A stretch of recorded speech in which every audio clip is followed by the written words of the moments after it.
Seu Direito.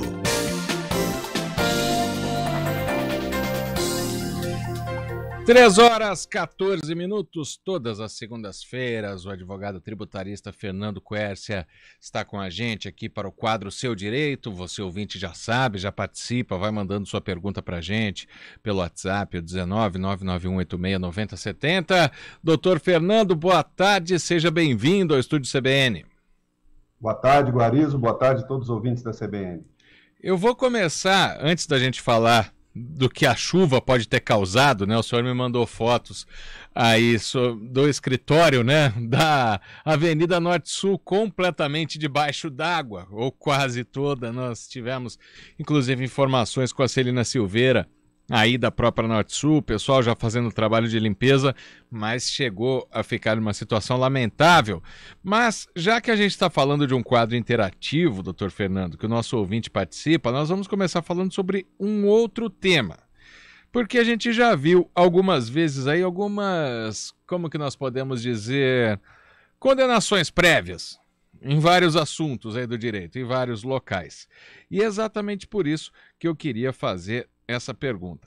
Imprensa e redes sociais podem influenciar um julgamento no tribunal de um júri, doutor Fernando? Então, Guarizo, essa é realmente uma questão muito importante, né, que vem se delineando com o desenvolvimento grande aí das redes sociais. E a gente sabe que isso acontece aqui no Brasil, mas acontece no mundo todo, né, que alguns casos acabam tomando proporção em termos de imprensa, muito grande, né? Casos de tribunal dos júris, eles despertam o interesse da mídia, mobilizam o debate público, né? Contudo, a quantidade de informação que é produzida, às vezes, nas redes, principalmente nas redes sociais, ela acaba, às vezes, sendo adulterada, né? E isso acaba dificultando a vida dos advogados, dos promotores e até dos juízes, né? Vamos pegar, por exemplo, aí, um caso recente, aí, que é o caso da Flor de Lis, né? A Flor de Lis, ela vem sendo acusada de um crime, e a gente viu aí, no decorrer disso aí, muita coisa acontecer, no caso dela, que além da publicidade do crime, teve contra si uma campanha de desconstrução da imagem dela, né? A opinião pública ficou meio hipnotizada, surgiram fake news de satanismo, de orgias, enfim, coisas que acabaram não sendo comprovadas, né? E, inclusive, nós temos aí, no meio de um julgamento, que é o julgamento dela, já tem documentário, já tem livro, né? Então, assim, o que a gente percebe é que, muitas vezes, o crime ele vira um produto de entretenimento, né? E o tempo da mídia não é o tempo do processo, para se construir um processo penal, né? A mídia, ela quer conclusão rápida, a mídia quer fast food, né? Que é uma coisa que ela consiga definir e resolver rápida, né? Porque no dia seguinte já tem outro assunto para entrar em pauta, né? A mídia, às vezes, ela julga, às vezes ela absolve, às vezes ela condena, né? Mas muitas vezes sem respeitar o direito do contraditório, né? E a gente fica se perguntando até que ponto essa mídia ela influencia o resultado, influencia os jurados que estão no processo, até que ponto isso pode acontecer. E a liberdade da imprensa e das mídias nesse caso? Ela deve ser absoluta ou deve-se criar alguns filtros, né, para esses casos midiáticos, ou seja, resguardar algumas informações? Isso não é uma coisa que acontece só aqui no Brasil, não, viu, Guarizo? Isso acontece também nos Estados Unidos, em vários países do mundo vem acontecendo isso, em virtude né, do crescimento das mídias sociais. E é engraçado que assim, a gente vai olhar um pouco os casos, e tem advogado, muitas vezes advogados criminalistas, que pensam o contrário.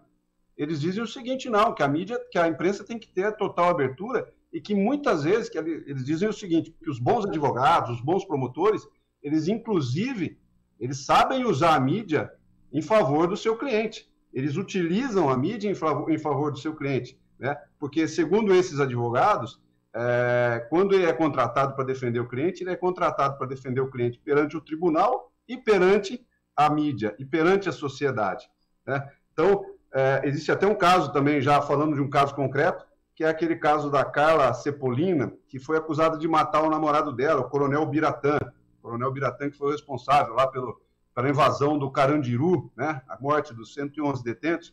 E ela o advogado dela, inclusive, ele dá um depoimento que ele diz o seguinte, que no começo ela começou a ser demonizada pela mídia e ele conseguiu mostrar e inverter essa situação perante a mídia, né? E mostrar para a mídia que não existia nenhuma prova concreta contra ela, o que levou, inclusive, à absolvição dela. Então, são dois lados da mesma moeda. Mas eu acho que o mais importante, viu, para completar esse raciocínio, Guarizo, é da gente olhar, é o seguinte, é que muitas vezes essa influência da mídia, da imprensa, das redes sociais, ela acaba causando nulidade nesses julgamentos em instâncias superiores. Ou seja, muitas vezes, casos que são tratados na mídia e que levam a outras situações acabam gerando uma nulidade processual que muitas vezes acaba anulando o julgamento, né? E também nós temos aí um caso concreto que aconteceu recentemente, que foi o caso da Boate Kiss, né? A Boate Kiss, houve um julgamento recente onde alguns acusados foram condenados, né? E o juiz, naquele ato, ele queria que os acusados começassem já a cumprir pena. Só que os acusados, no tribunal, eles já tinham um habeas corpus, uma medida preventiva, que dizia que eles teriam que esperar o julgamento definitivo para que eles fossem presos. No meio desse bolo todo, entrou, na época, o presidente do Supremo Tribunal, Luiz Fux, cassou essa medida do tribunal, que dava a esses condenados a chance de se manterem livres até o julgamento final, dizendo que eles teriam que ser presos. E isso ocasionou dentro do próprio Tribunal de Justiça do Rio Grande do Sul, eles acabaram anulando o julgamento de primeira instância, dizendo que os acusados naquela ocasião não tiveram, por conta da mídia, não tiveram uma igualdade, né, de condições para que a defesa deles fosse feita de uma forma justa. Então, você veja o imbróglio que isso causa muitas vezes, né? Então, tudo isso tem que ser levado em conta, mas é um assunto realmente bastante interessante e que tomou outras formas com o crescimento, principalmente, das mídias sociais. E também, né, pode ser, como tem a opinião pública, que não existe assim um conceito exato de opinião pública, mas que já se forma, que já se julga antes, né? Tem isso. São alguns casos o senhor citou aí, e tem outros, eu estou vendo um aqui, por exemplo, que é do ex-diretor de humor da TV Globo, Márcio Smelling, né? Que foi algo orquestrado, o jornalista que colocou isso no ar teve que dizer anos depois que o Márcio Smelling é inocente, fica com vergonha do que publicou no passado.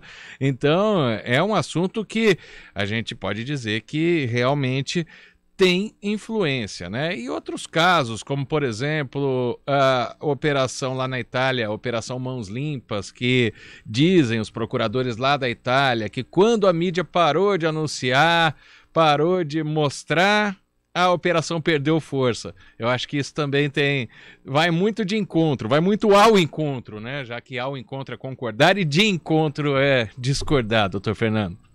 Totalmente, Marco.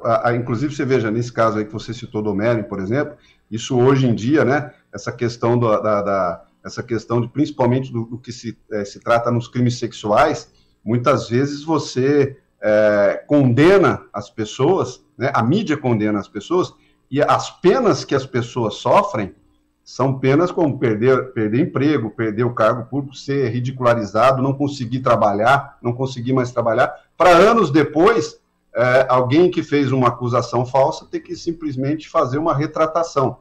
E ninguém, vamos ser sinceros, né, Guarizo, ninguém lê retratação, todo mundo lê desgraça, todo mundo gosta da desgraça, ninguém gosta de ler retratação, ninguém se importa muito com isso. E o dano que foi causado na vida de uma pessoa por conta disso, muitas vezes pode ser um dano irreparável, né? Então, você veja, tem todas essas nuances. Como é que isso afeta um juiz na hora do julgamento? Como é que isso afeta, no caso do julgamento no tribunal do júri, que são jurados, são pessoas do povo que estão julgando? Como que essa condução da mídia afeta o julgamento dessas pessoas? Tudo isso tem que ser muito bem pesado, né, para que não se gere, como vem acontecendo em alguns casos, nulidades nesses processos. Bom, para a gente terminar, doutor Fernando Quercia, agora, né, até pela foto que o senhor mandou aí, de imóveis aí próximos de serem invadidos pela água, né?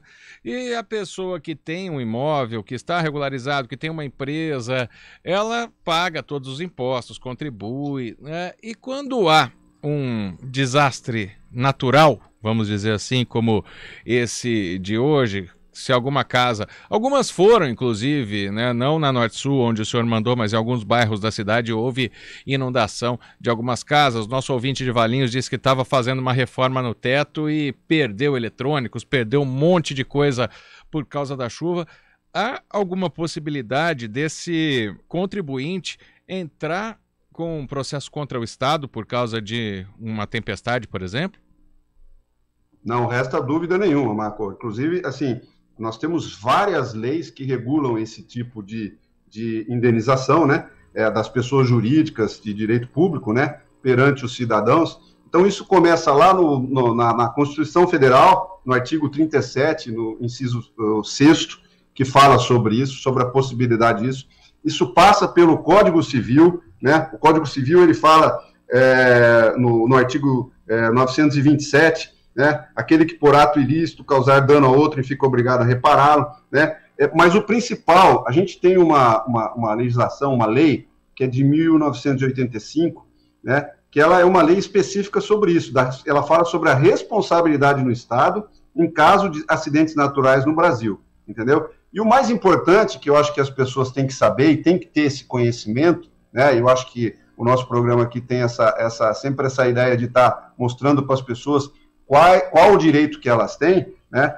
É importante que se saiba, viu, Guarizo, que essa lei, ela diz o seguinte: o Estado ele é responsável por indenizar os danos causados por acidentes naturais, como deslizamento de terra, enchente, desabamento, desde que não haja comprovação de negligência ou imprudência por parte das vítimas.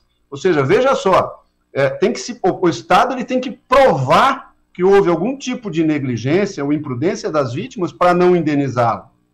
Entendeu? Então, a obrigação de indenizar é do Estado e ele tem esse dever. E ele só vai se eximir dessa responsabilidade se ele provar que a negligência ela partiu da vítima. E a gente sabe, né, Guarizo, que infelizmente o que acontece na nossa cidade, como acontece no Brasil todo, é que a negligência, por conta dessas enchentes, por conta desses problemas que a gente tem com chuvas, com enchentes, ela sempre é do Estado, né? Ela nunca é da vítima. Bom, o Jaime foi citado aqui, ele mandou um áudio, né? Como a gente está ao vivo, Ô Jaime, não dá para escutar seu áudio, peço desculpas a você, mas a gente vai, assim, no momento oportuno, ouvir aqui e a gente, quem sabe, retoma esse assunto no quadro Seu Direito com o doutor Fernando Quercia. Quero agradecer ao advogado Fernando Quercia, advogado tributarista, toda segunda que vem a Copa do Mundo acabou, então a gente agora permanece nesse horário das 3h10. Obrigado, doutor Fernando. Até a semana que vem. Um abraço. É isso aí, Guarizo. Obrigado a todos os ouvintes da CBN. Agora são 3h27.